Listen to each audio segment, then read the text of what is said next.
What's up, everybody? Gino here. We're doing something different this week. So tomorrow, Joel and I start our week of hunting on Lake Waco. So it's public land, and on Lake Waco, they allow you to use shotguns with slugs. So I'm gonna give you guys an idea of what we're doing. This is my Mossberg Field and Deer rifle barrel with a Cabela's 3x9 slug scope. So this scope is specifically made to fire the Hornady SST salvage slugs, which I have, and the bullet drop is compensated. So you sight it in at 100 yards, and then there's hash marks for 150, 250, 300. So because it's made specifically for that round, it should fire up to 300 yards once you zero it at 100 yards, which I've done. Took this out to my friend's place out in Marlin. Fired it a few times at 100 yards. It was hitting dead on at 100 yards. We then fired it at 50 yards to see where your drop or rise is. None. Dead on at 50 yards. It is the perfect, the most level round I've ever shot out of any firearm. So I'm confident about further distances. I didn't get a chance to really practice those, but I think if it comes down to it, I should be able to do those just fine. So we're going to take out the Mossberg again with the Cabela's 3x9 slug scope and hopefully get ourselves a deer. Joel will be using a center point, what was it? The CP400 crossbow. Joel got really into crossbows, so that's what he's going to be using. Let's go over a little bit more of the gear we're going to be using tomorrow. So for binoculars, I have Vortex Crossfire 12x50s. These are great long-range binoculars. With the 12s, most of y'all will know about binoculars, some of you don't.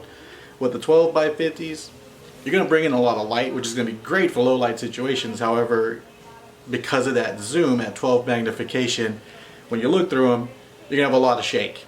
I usually bring a tripod with me that I place these on, and that makes it a lot more stable because without your hands moving it around, that shake goes away. I won't be doing that tomorrow. I did order some brand new Vortex Viper 10x42s, so I'm just waiting for those to come in. At 10 magnification, that's kind of a perfect sweet spot, especially for Texas. Majority of Texas is like 98% private land, so you're really not going to be out shooting far distances. Now, maybe 100, 300 yards. If you're lucky, you may find up a 300 yard place, but for the most part, you're shooting 60 to 100 yards in most areas. So you really don't need a lot of magnification in Texas. However, if I ever decide to go down to the west and try to get some mule deer, this will come in very, very handy. In the meantime, I'm very looking forward to those Vipers HDs. Joel's going to be taking my rangefinder, which is a Cabela's rangefinder, which it's great. It's a nice rangefinder. For the money, it does exactly what it needs to.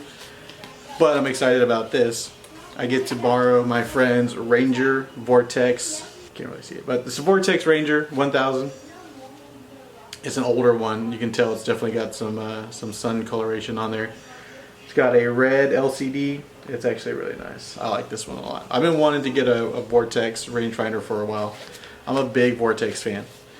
On my Savage 110, I have a Vortex Viper scope on there. So, hey Vortex, if you're watching, send me some stuff. I'll gladly promote you. Just the standard stuff. I got some estrus. I got some rattling bones to mimic. These are the Primos hunting bag. So this is supposed to mimic the sound of a buck fighting. That's all you do. Just roll them together. They make that sound, and hopefully the bucks will come running in. Joel and I will both be using these tomorrow. It was a great buy. I think it'll do well. It sounds pretty good. As well as my Primos buck call or deer call. And this call has 3 different settings on it. It has young buck. Let's see if I move over here if it zooms in. Come on, focus. Young buck, doe, and fawn. And you can mimic each call with this 1, deal. So that's kind of cool. So if you don't push any of those, you just get a regular buck grunt, young buck, doe, and fawn.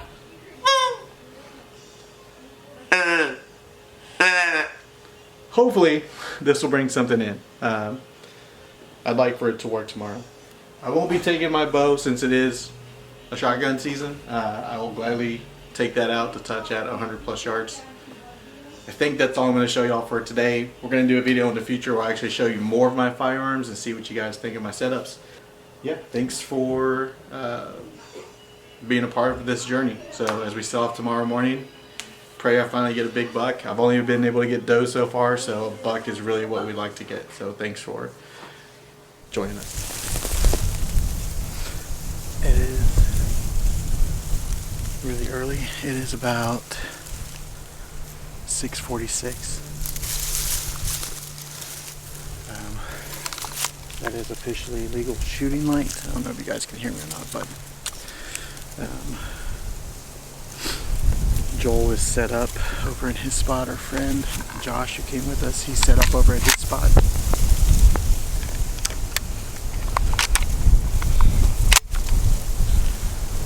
Hornady, I don't know if you guys can see that, this camera focus, but Hornady SSTs is the slug of choice today. And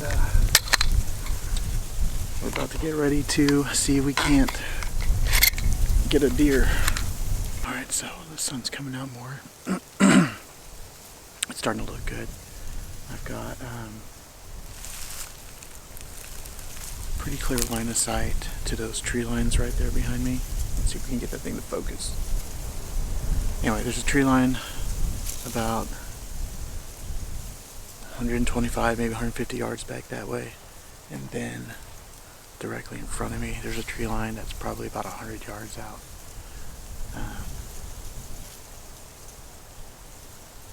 I think this is going to go well. I do.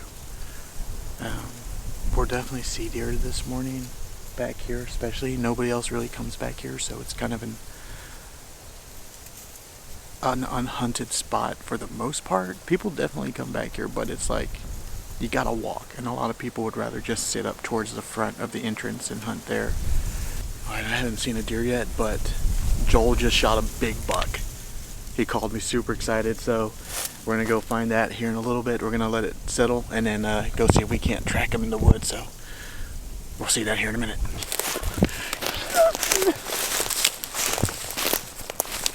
Wow.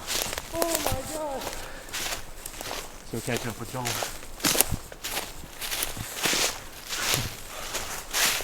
Dude. He's young. He's probably about 2-year-old.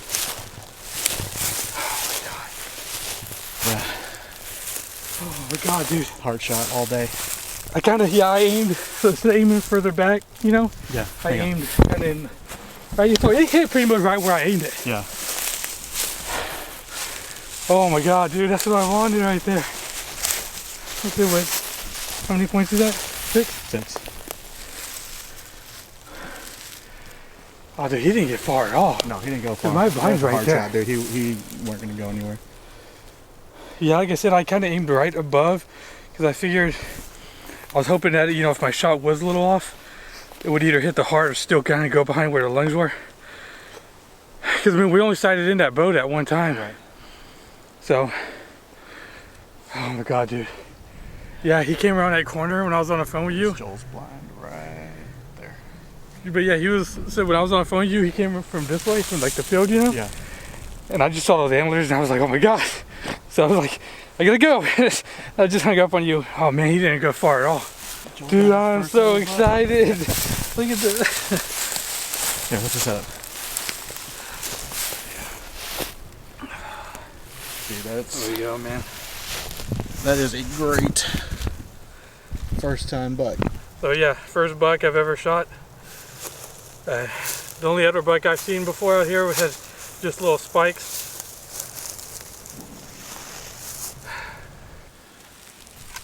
Alright, so as you guys saw, Joel got a good buck. His season on Lake Waco is now over. You get one and you're done.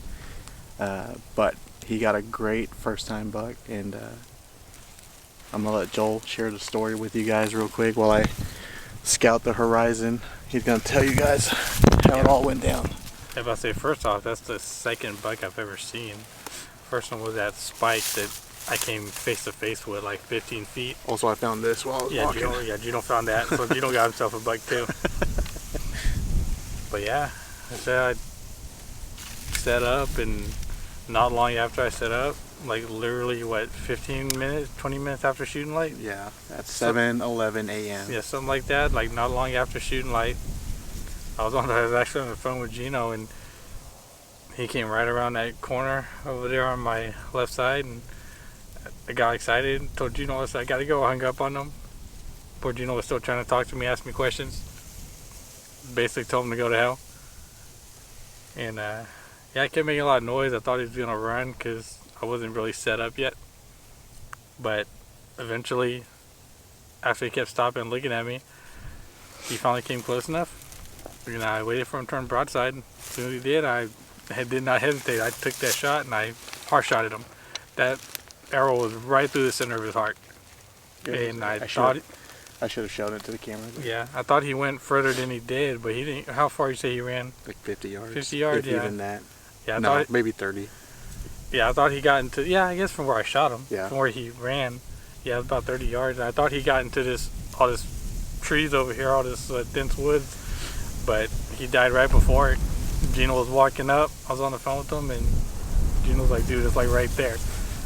And yeah, went up, and as you saw, I was very excited. I was really excited that I was able to get one. A nice buck on my first day. Can't beat that. Can't ask for more. Next year, we set the goal higher, and we go for something bigger. Well, and that's how we do it. And that's why we hunt. There you go.